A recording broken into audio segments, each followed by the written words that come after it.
Hello and welcome to the Open Source Silicon Stream number 10. If you can hear me good enough, let me know in the comments. I'm always paranoid about the audio. I think I'm coming from the right mic this time. And let me know where you're listening from as well. Drop a shout out to you in your where you're tuning in from in the comments. Sylvan says, okay hand. Audio is good.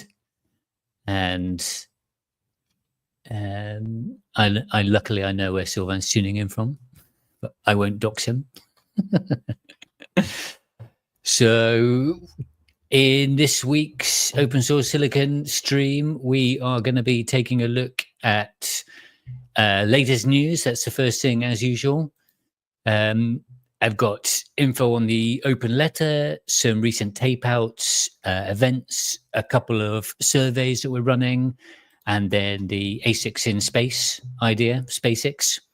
And then the main topic for today is looking at some musical ASICs, some chiptune stuff. And I've got a very special guest who's going to join us later to help us play with some chiptune stuff. And we've even got a way to help so that you can all contribute, and we'll try to write a chiptune together using a shared Google spreadsheet. So don't touch that dial, stay locked in, and we'll get to that in a bit. So we've got Rohan from India. Welcome, Rohan. Rachel from the UK. Hi, Rachel. Nicholas from Switzerland. Hi, Nicholas. And Leo tuning in from Austria. So let's move straight on to the news. Let me share my screen here.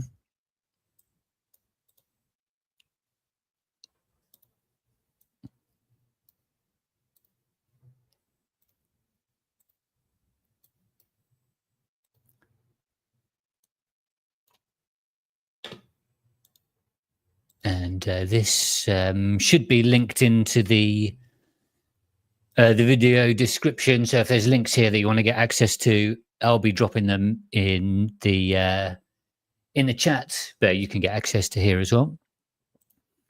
And let's jump straight to Leo, because Leo said hi. So one of the things I wanted to shout out this week was this recent post from Leo Moser. Leo's been really involved in the open source silicon community, was working with Tim at eFabulous for a while, worked on CASE, the kind of analog testing and characterization framework, and has just taped out quite a big chip on the IHP shuttle. You can see it's fairly large here. It's called Greyhound. And it combines an open hardware group RISC-V core along with some FPGA fabric that's generated from the Fabulous framework. And one of the nice things about that is that it's supported out of the box with the open source FPGA toolchain. Also, I was pretty impressed that Leo managed to get 8 kilobytes of SRAM in there, and that's what these blocks on the right-hand side are. He's got a nice little chip map here, which is cool to see. So big ups to Leo, and I've invited Leo on to see if he wants to join us in an upcoming open source silicon stream to take us through it in a bit more detail. So hopefully he'll give us a positive answer. Hi, Mayank from India. Andy's asking, which chip are we tracking for? We're going to use one of Ray's chips. I think it's this, the AY38193. I think that's the one we're going to be using. Chimichanga from India. Hi, Chimi. And Leo says, thanks, appreciate it. You're welcome, Leo. Another reminder for you to sign the open source chips for Europe. You don't need to be in Europe to sign it. We've currently got 333 signatures on here. And I just dropped a link there in the chat. Hopefully you can see that. Another bit of upcoming news is we've got FOSSI Latch Up. If you're in the US on the West Coast or close by in Santa Barbara in California, we've got Latch Up, FOSSI Latch Up, Friday to Sunday, May 2 till 4. Register and submit a talk. The FOSSI conferences are always really nice. Typically kind of 100 to 150 people, very focused on open source silicon, and in my experience, one of the most friendliest and interesting conferences you can attend. So highly recommend checking that out if you're nearby. I'll paste a link to that.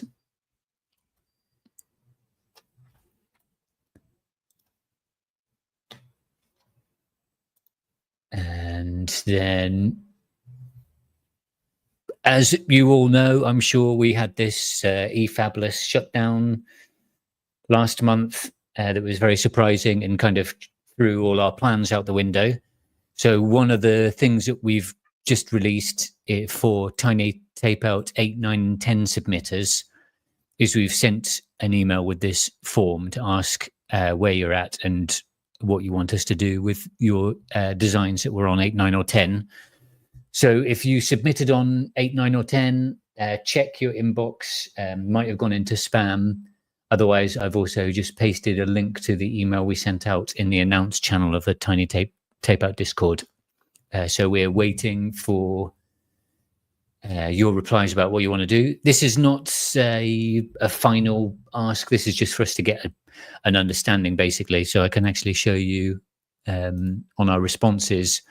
The key thing that we're trying to get understanding here is like whether people are willing to wait for a future design that we can send to you permanently, whether you're willing to receive a chip on loan for 2 years or whether you want a refund. And it's looking like about 25% of people want a refund. So that helps us to plan our cash flow. So if you've not filled that form in yet and you're on 8, 9, or 10, we'd appreciate it if you filled it in. And let's see what else we've got. Just today, I sent out the Tiny Tapeout general survey. So if you're on the mailing list, you should have received this form. Otherwise, I will also paste that into the comments. It's open for anybody to fill in. And the idea is that we're going to find out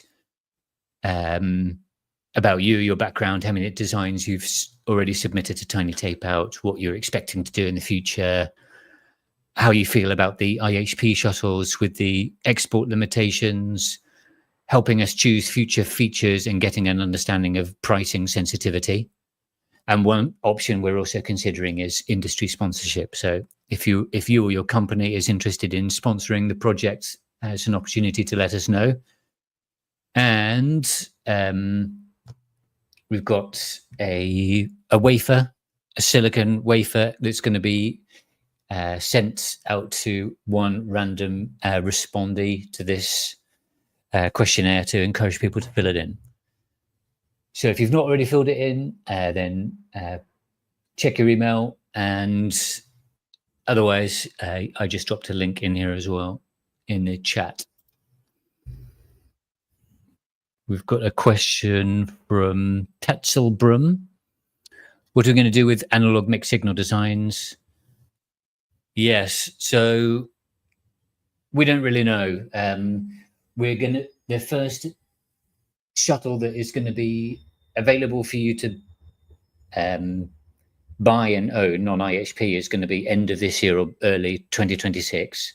And by that time, we should have the analog MUX infrastructure. And there is a chance that we'll have something earlier, but we don't know. We don't have enough information yet. We're still talking to 3 different chip aggregators to find out if there's a way of getting something done quicker. And you never know, we might even get the Tiny Tapeout 8 chips. So if a design's on Tiny Tapeout 8, we might actually get them. Your question's about Tiny Tapeout 10. So we're still working on the IHP stuff. We should have the submission form open soon for the digital only design IHP 25B. That's the next shuttle we're going to open. That should be soon, but that won't support analog as far as I know. And Nicholas is saying ETH, EPFL, and CSEM in a video. What are they bringing to the table exactly? So that sponsorship allowed us to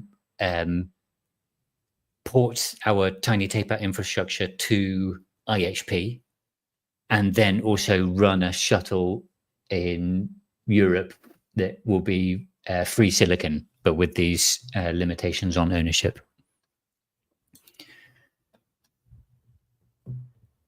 What if I pay for access by getting my hands dirty? Yeah, that's an opportunity. At the moment, though, they don't have. You would have to go full commercial, which is extremely expensive, but it is an option. So I think the IHP schedule and price list, I can drop that in the comments here for you.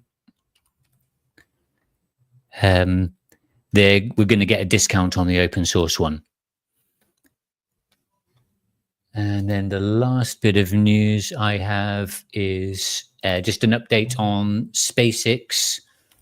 So if you're interested in this, we've got a channel in the Tiny Tape Out Discord called SpaceX, which is like a place for request for comments. And essentially what we're going to be doing is putting a Tiny Tape Out 6 chip into low Earth orbit and allowing people to run a test, so that if you've got your design on there, or even if you don't and you want to test someone else's design, we can have a test harness that will enable a design, run it, and then send a very limited amount of data back about what happened while it was orbiting the Earth.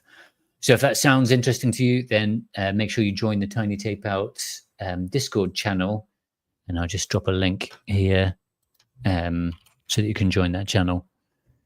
Well, that's not copied. That was the same thing.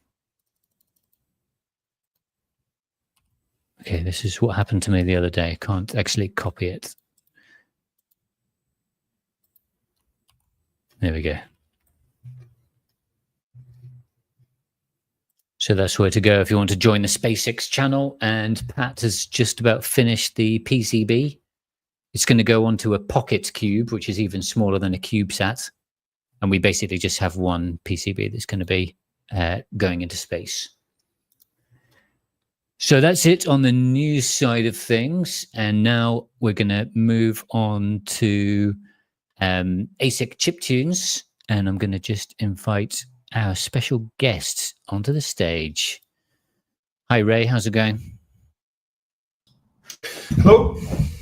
Going good? No, don't hear you yet. No. We did a very complicated mic check earlier because we want to play some chiptune stuff. What about now? Does it work? So, of course, the mic's not working now. Oh, you can hear Ray. It's just me. I can't hear Ray.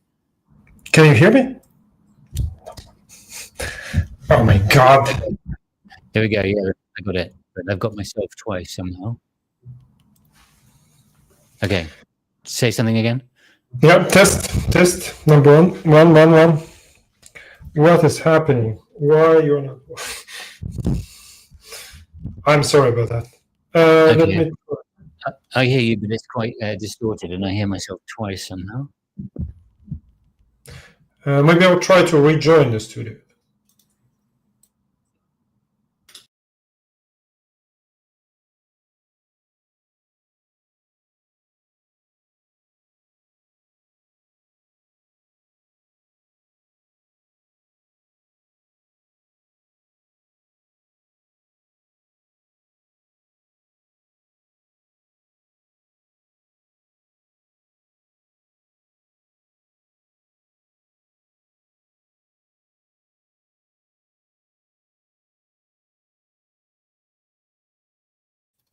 Damn it.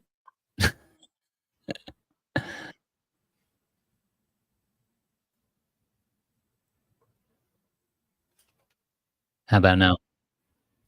Can you hear me? Yeah, I hear you. Okay. Okay, hopefully everyone can hear us now. Yes, good. Thanks, Andy. So, Ray, how many sound-related designs have you taped out so far, do you think, on Tiny Tape Out? I think 3 is probably the correct number. But I taped out some variations of them as well. Okay.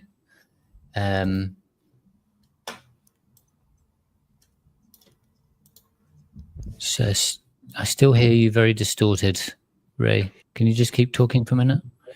Yes, I will try. I did some audio in as well in for the demo, and some audio for the Atari chip, for the Atari replica, a very old Atari console. So maybe that counts as audio as well. Can people in the comments let me know if Ray is distorted? And Ray, on settings, yeah, Ray is peaking. In the settings, you can go to audio, and then there's a automatic adjust mic volume and a little slider as well. So it might be worth just reducing that slider. Your mic is too hot. No, maybe. What about now? It's still distorting, but now it's quieter. Maybe the gain of the mic is too high. It's weird. It wasn't like this earlier. Yeah, I don't think I changed anything. Nice hat, by the way. Thank you. I just got a new one, pink one. Rate my pink hat.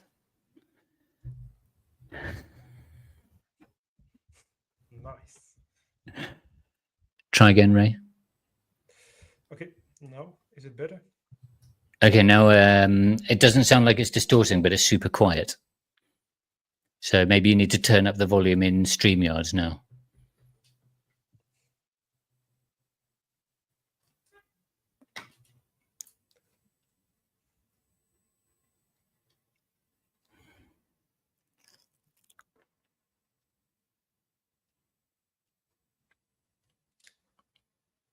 Okay. Try that. I can't hear you.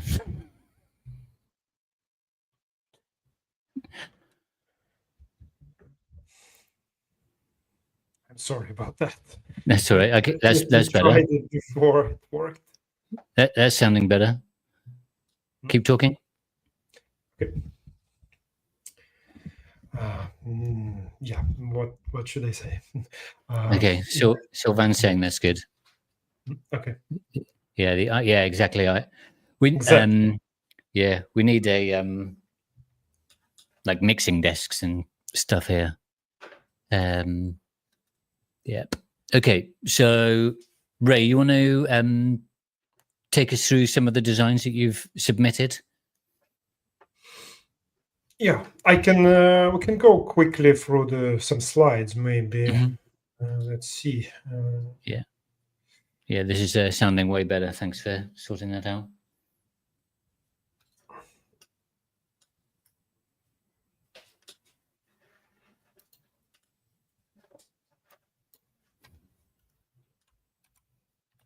Now I'm nervous. So.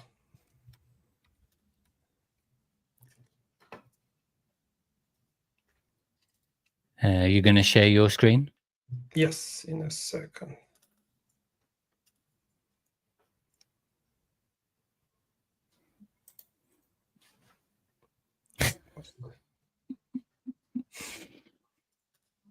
Can I present?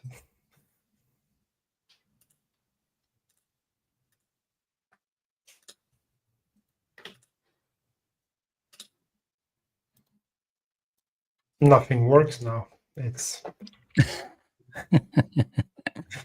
We'll fix it in the edit. It's live.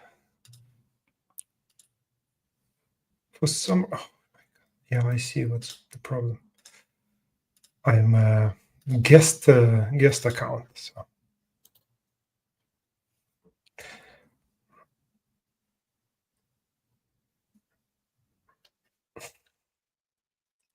Now it says processing something.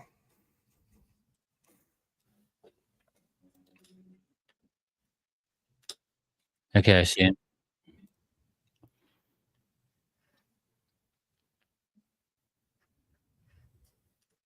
Can you see my slides?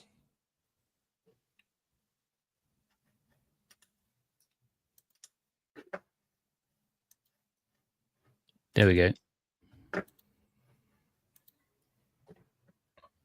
Okay.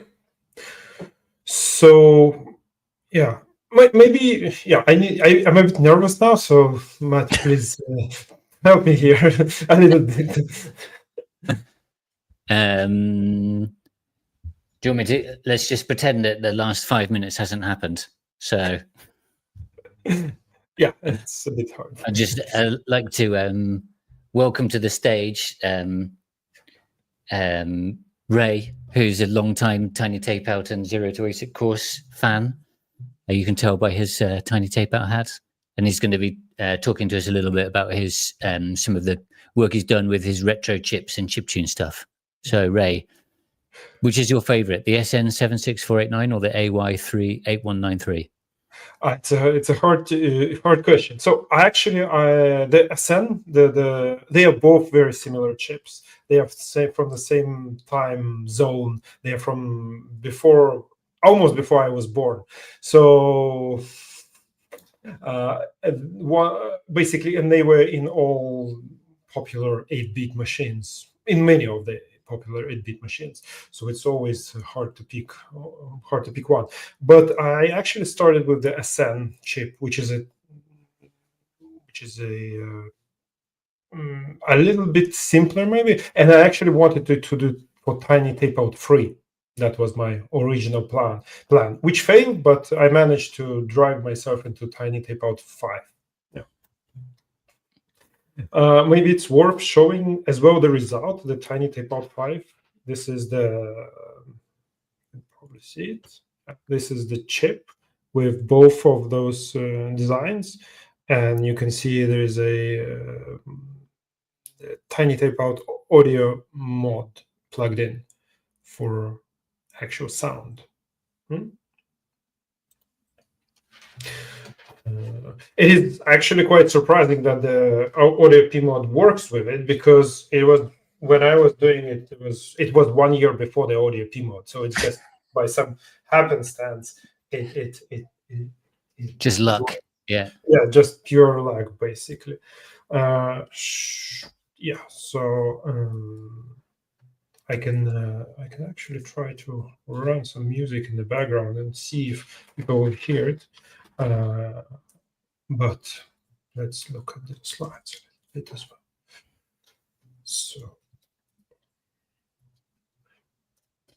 So okay, as I said, both are from 78, 79, both chips. They're very tiny, small, simple chips, but they were quite important back in the day. And I basically, my reasoning was I wanted to learn hardware design, and I picked something I don't know anything about. So that's audio. Yeah, I thought, how hard can it be? It's actually quite surprising that the chips actually do work. So yeah, a lot of machines. Maybe you can recognize something from your childhood, like Sega or ZX Spectrum or CPC Amstrad. So all of those machines had one of those chips in them. So as I said, we taped them out in the Tiny Tape Out 5. They are quite small designs. They fit in one tile, and they are just 1,500 logic gates. So maybe the reason why doing something like that, well, the one is probably the main thing is learning, but another quite important is the hardware preservation, trying to figure out basically how the old hardware works, but while doing that, we kind of document it and we kind of preserve it for the future. And at some point, those old chips will be non-functioning, they will disappear, and it would be nice to still know how they worked and to produce them, at least has some open source silicon proven designs. I'll try to play some music just for the kick of it.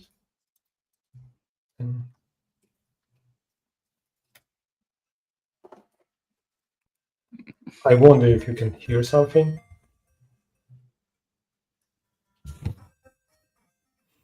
You'll probably need to turn off like noise cancellation and stuff like this.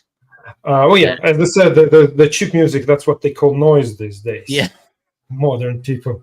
Anyway, the Matt will run it. Yeah, I can play a demo in a minute. You want me So maybe we should do a little bit of I'll get myself set up to play a demo. Maybe we should prep some people with the actual sound so they know how horrible it sounds. Back in the day, it was so cool when I was a kid, but nowadays. So the reasoning for for picking these chips, I wanted them to be compatible with the tiny tape out, which meant a number of pins. Basically, there's a quite limited resource in the tiny tape out. So the audio chips were quite great for the reason that they have a very limited number of pins. The AY, it's a 24 pin design, and SN is even smaller. That's why I kind of started with it, and that's why I like it. It's only 16 pins, and you communicate with the chip pretty much in a parallel fashion through essentially 9 pins. It's like 8 data pins and 1 pin when you say, okay, I'm writing the data into the chip, and there's 1 pin that where you get the data back, the audio back, and you have to pass the clock, and of course you have to power it. So it's extremely kind of simple. The AY is pretty much the same. It has a little bit more pins. It's a little bit more complicated, but because they were fitting it into back in the day, they were fitting it into the existing set of chips that both Texas Instruments and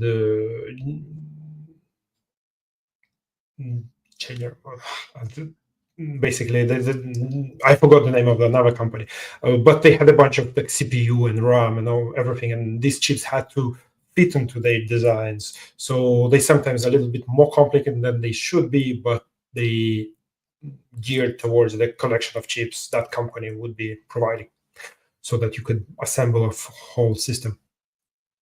Both of those chips are running at pretty low internal clock. Both are like just slightly above 100 kilohertz, but externally they have to be driven by much higher clocks that usually would be derived from the video signal of the Palo NTSC back in the day, which is around 4 megahertz. For some reason, for AY, you have to divide that clock like to 2 megahertz when you pass it, but SN takes a full around 4 megahertz.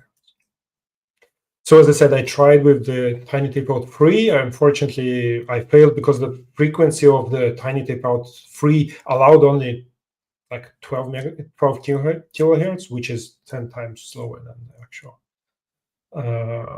chip requirement. Shall I try and play one of these? One of the demos. All right. So let me see if I can do this.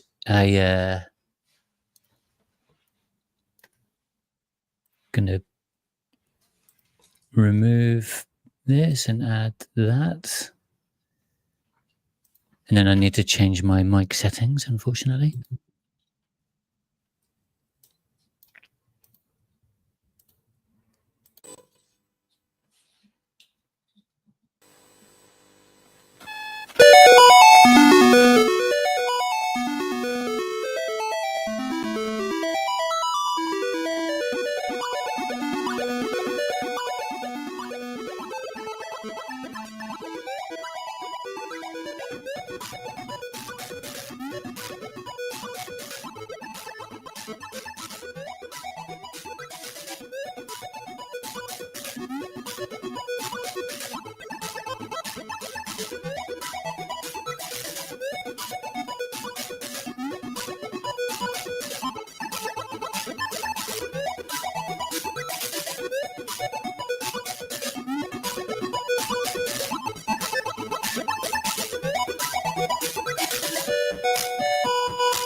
Yeah. So maybe worth explaining how it is playing, because it's RP2440 driving the chip right now in this case. So basically on the demo board itself, there is a Raspberry Pi somewhere there, right? And that's the Raspberry Pi is actually driving the pins of the chip. So you can, like, theoretically, we can just use the input pins, right? The input pins here, and connect some machine to it. But in this case, it was quite handy, and Pat did. It's actually Pat Psychogenic that did amazing work and connected the player to it. Wrote quite intricate code for the RP2040, because the RP itself quite slow to drive the audio, so it needed some massaging in order to get it running. So basically, there is a player with the MicroPython on the RP2040 that reads the binary file with the nodes and just pushes them in onto the AY chip in this case. And the output comes out through the PMOD here, and there's basically the original chip had an analog output, and in Tiny Tape Out 5, this design has only digital output, which means it's a PWM pulse width modulation that emulates an analog output. And pretty much it's just one pin here that is used, and Tiny Tape Out PMOD has a little bit of the capacitance here, a capacitor and a resistor, and then it goes into the headphones.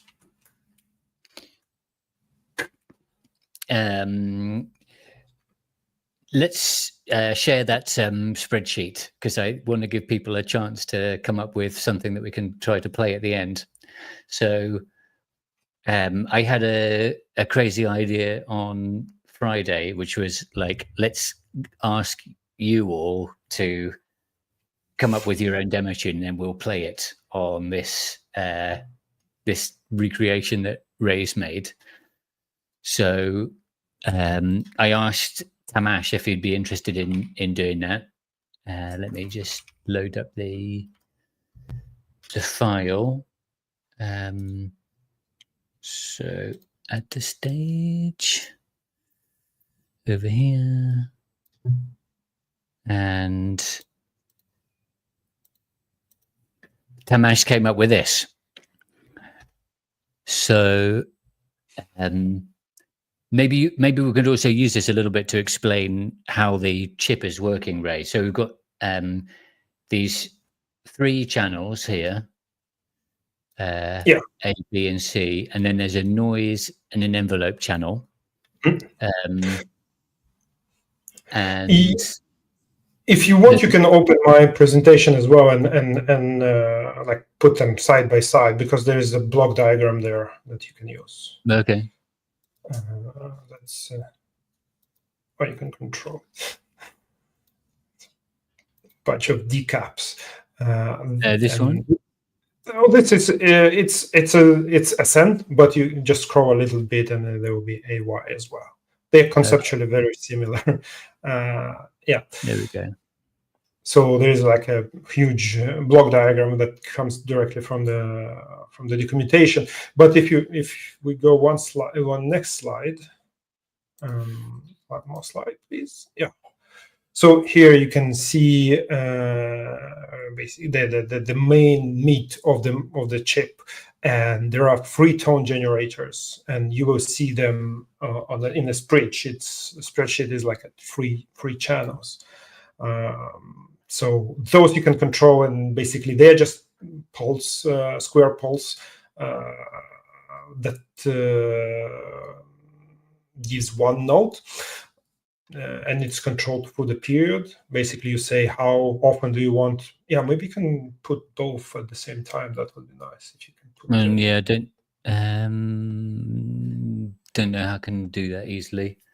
But here's these 3 channels anyway. Yeah.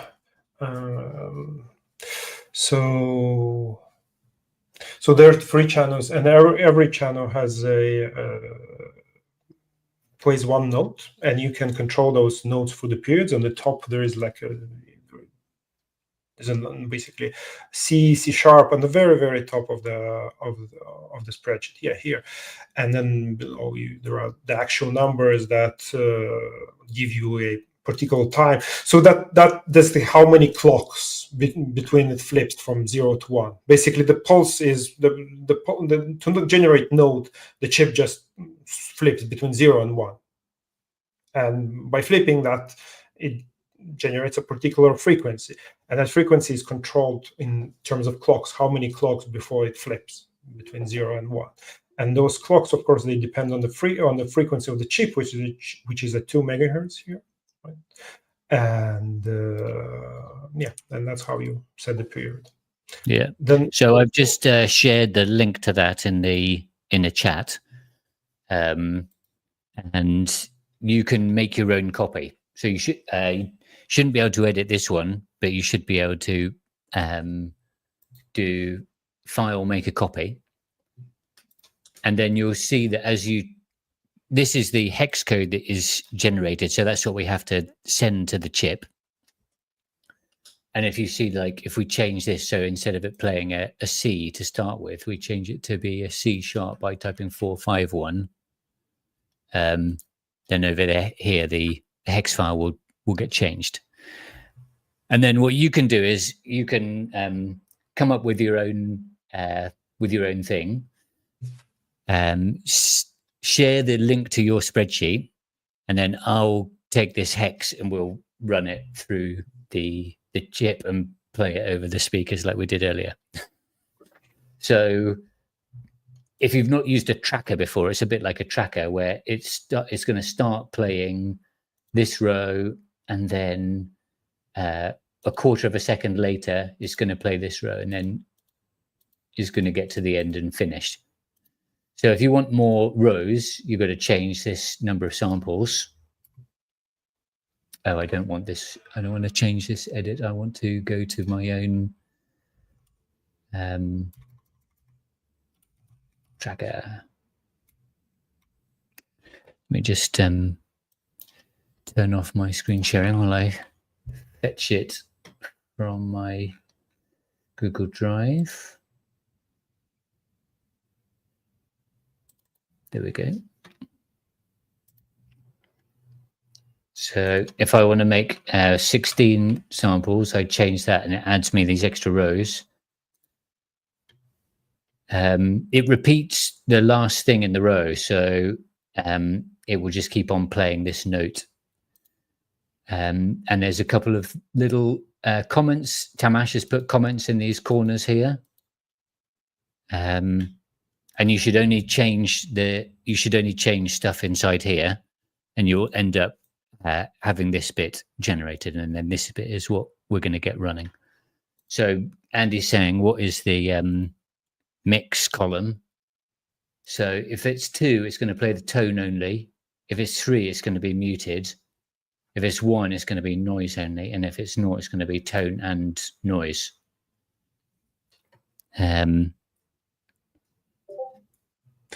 So there is the noise. Basically, there are 3 notes, and then there is a noise generator. But the noise generator is mixed with the notes. It does not play on its own. It's kind of you put it in one of the channels. It's a bit interesting how they were making those designs back in the day.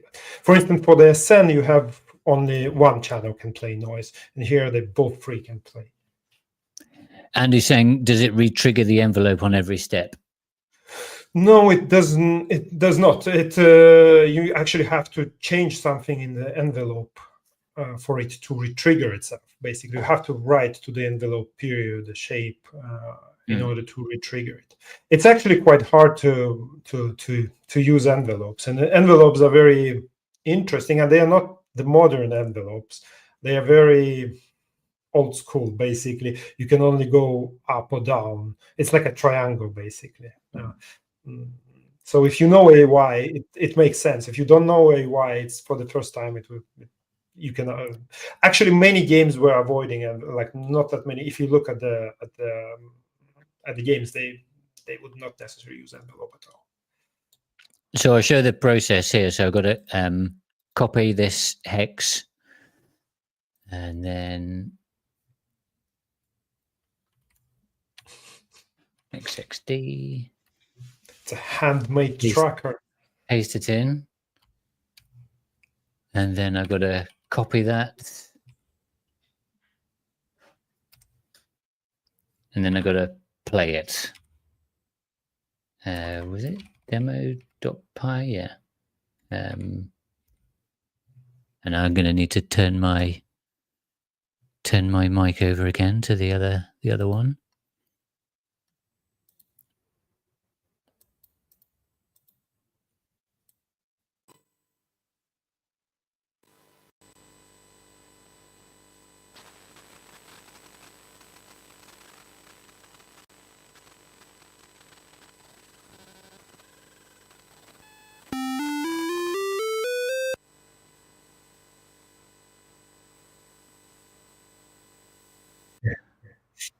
So hopefully that worked.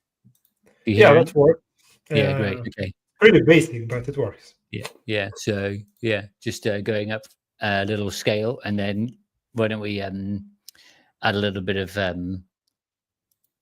noise? So maybe on this one here, I can change it to. So it's going to put noise only, and then. Do you think that will work, Ray? Will it play the scale and then go?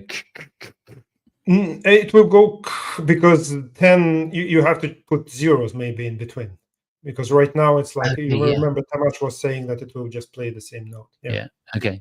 Cool. So let's repeat this.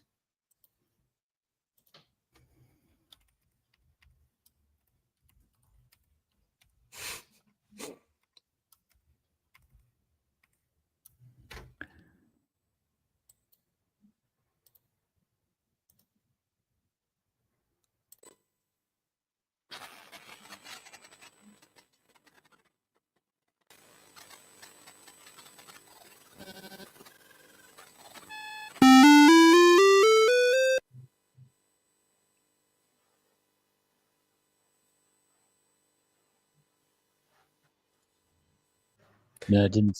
No noise. There is no noise. I think is the volume on a channel. Run demo. Copied it.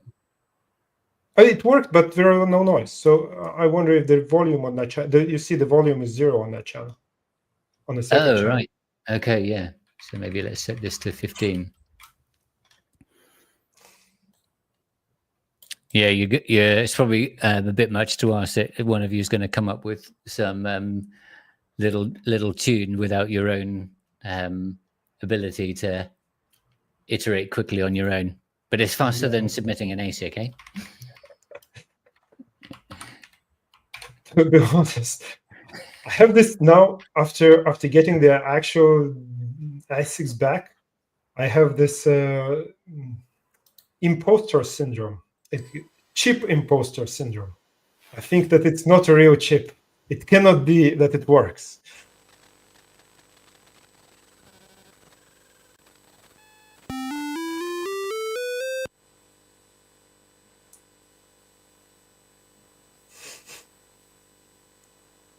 Nope. I see what's happening there, Ray. Look, the same thing has happened that did before. We've got a 0 in here. You see that? Yeah. You needed too much to fix it.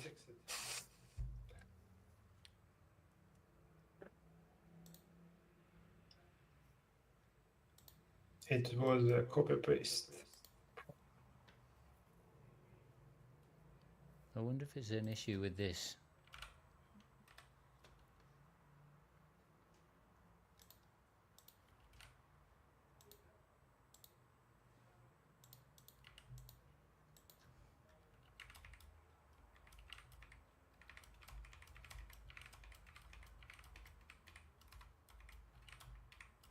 Yeah, it's the same thing as before.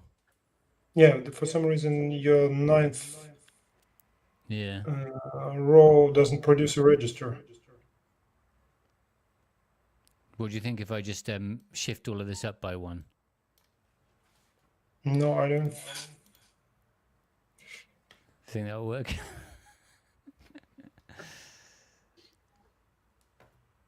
Tamash, we need you. Are you on the stream? Let's try this again.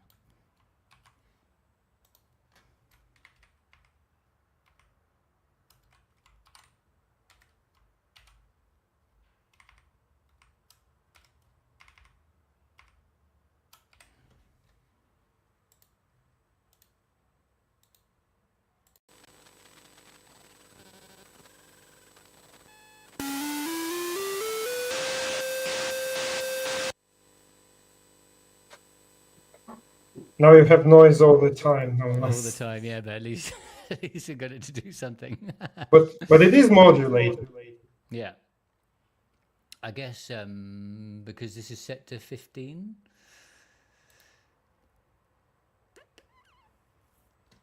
Does anyone have a their own spreadsheet they want to share back with me so that I can try playing it? And Ray, do you want to present any more of your slides? You're muted now. Yes, someone was asking actually for the Xenon tune. Maybe you can play a little bit of the Xenon. Sorry, say that again? Someone was asking for the tune from the Xenon. I think do you we have that? it. Yeah. You do? Wait. Go on then, what do you need to play it? It's the Xenon TSYM. Oh, you already have it. Okay. Yeah. You sent that to me, did you? Yes. Sylvan's saying they can't post links in the chat; they'll be ignored or filtered out. So, I guess you're gonna have to join the Tiny Tape Out Discord. It's probably going to be the easiest way. Maybe let's use TTO5 Silicon channel, maybe. Or you can maybe paste the program registers. Paste the what? The program. The resulting register. Yeah, that's what I'm just doing.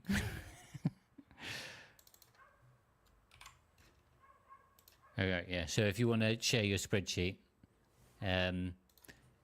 join the Tiny Tape Out 5 Silicon channel on the Discord, and then drop a link to your spreadsheet there. In the meantime, let's try to get Xenon working. So, is that something that you've already sent me then, Ray? Yes. It's in the Discord.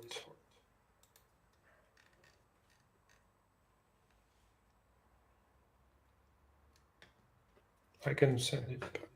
I don't see it. I've got a 1942 Commando, Crazy Rider, Turrican. All the classics. All the classics. Let's try Turrican. My volume is that's good as well. I'll turn up my volume a bit. Hopefully that is going to help. Thomas, thanks for letting me know. Where's the send me the Xenon one while I download Turrican.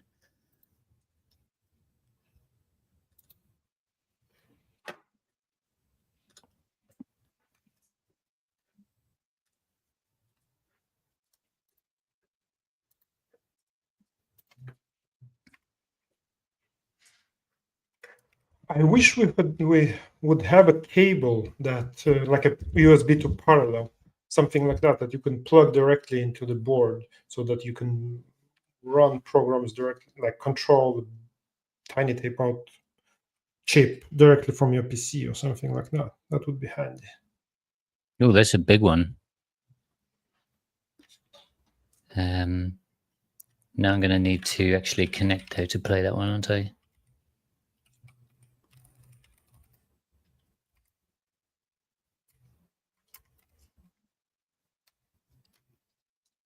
and remember how to.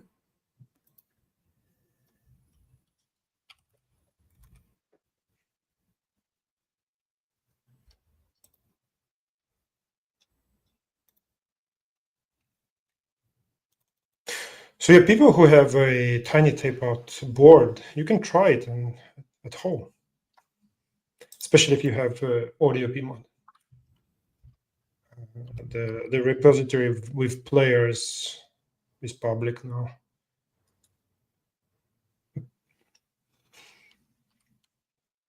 I don't know what it's doing.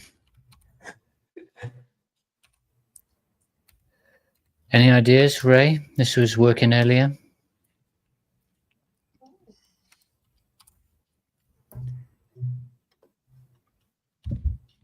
Have you copied the? Does it need to be? Oh, this is the wrong one. This is the wrong one. Yes, that's the wrong one, but it should work still. It's just in the wrong place. There we go.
Becomes a bit weird in the end.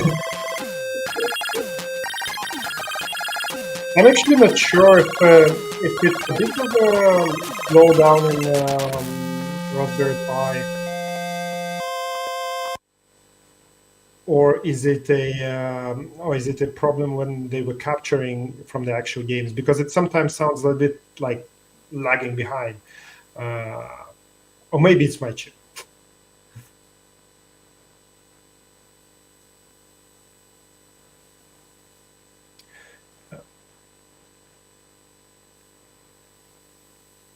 Matt, your mic is.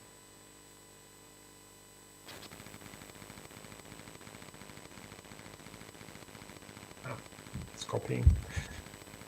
So yeah, well, right now we have to copy to Raspberry Pi, and then run the player there.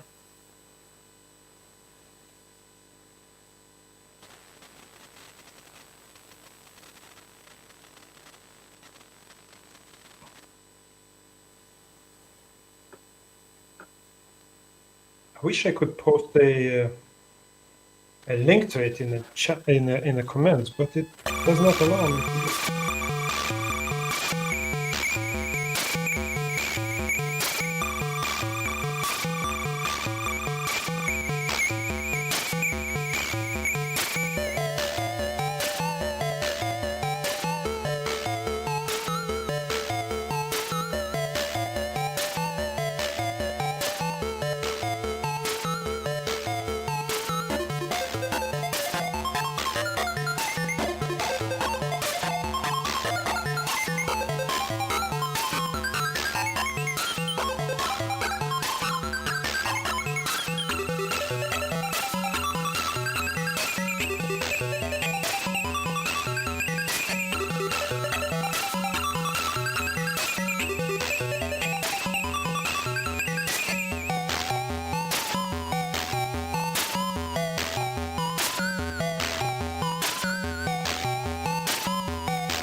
So the question is if the iSugar FPGA audio PMOD would work with.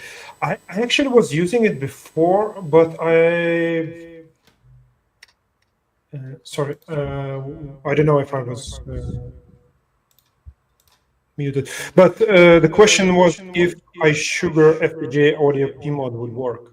I was using it before, but I don't remember if I had to switch pins a little bit, because PWM comes on the 7th pin.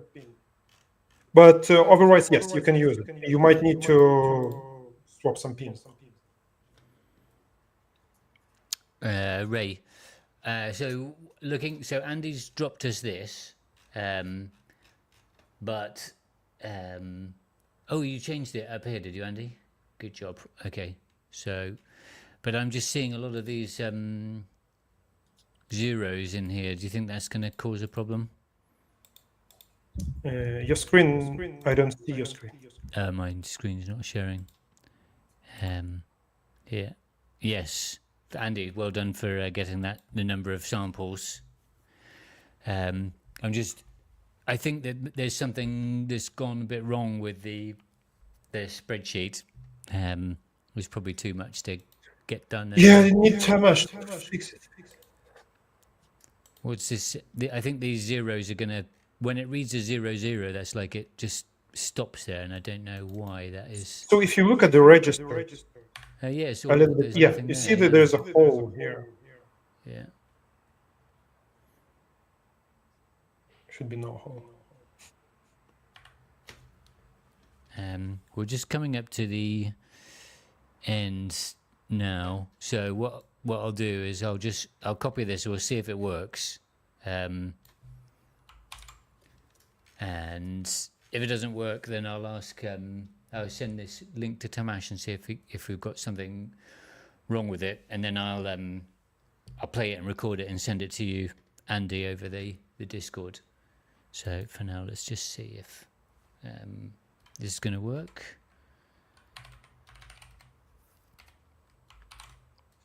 Mega file. I think the zeros will. So the question is the design programmable?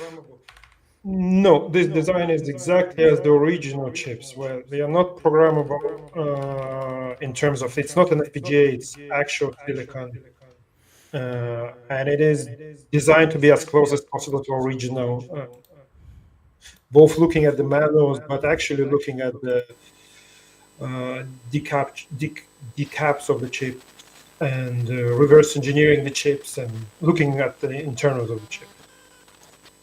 So you can program them only through those registers, and that pretty much is 3-4 channels, and that's it. That's all. The only things you can program is the notes, the noise, the mixing, the volumes, envelopes.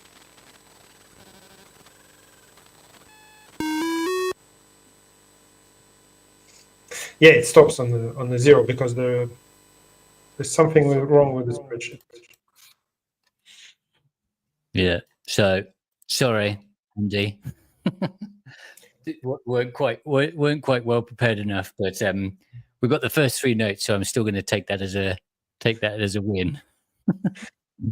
And when we get the when we work out what's going wrong with these zeros, we'll try again, see if we can get some more stuff for crowdsourced ASIC demo scene. But for this week, it's time to. Oh yeah, that's you can change the sample right there so it plays faster.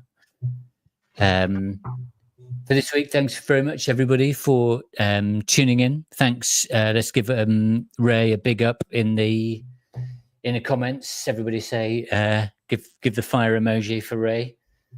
Thanks very much, Ray, for coming on and presenting your cool work. Super good to see this.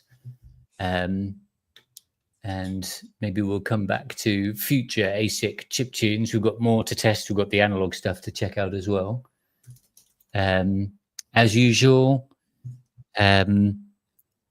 if you like the stream, then subscribe, ring the bell, press the like button, sign up to the newsletter, all that good stuff. Stay tuned for the next Tiny Tape Out shuttle.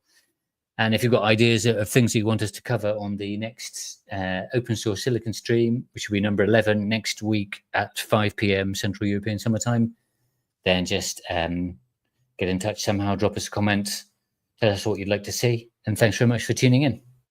Take care and see you next time.